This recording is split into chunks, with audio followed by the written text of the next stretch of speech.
Whirlpool का washing machine है जहाँ पे कस्टमर कंप्लेन किया था, तो हम जाके इसका देखा है। इसका स्पिनिंग का टाइम में कस्टमर बोल रहा है भैया मेरा बहुत ड्राम वाइब्रेशन हो रहा था।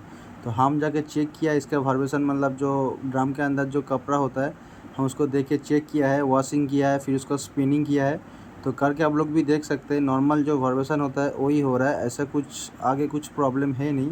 तो कस्टमर बता रहा था भैया मेरा बहुत ज़ोर ज़ोर से ड्राम में जो धक्का होता है ना, तो ड्राम में बहुत मतलब वाइब्रेशन हो रहा। तो हम उसको जाके चेक किया, कुछ प्रॉब्लम नहीं है। ये हो सकता है कस्टमर शायद ज़्यादा लोड दे रहा होगा।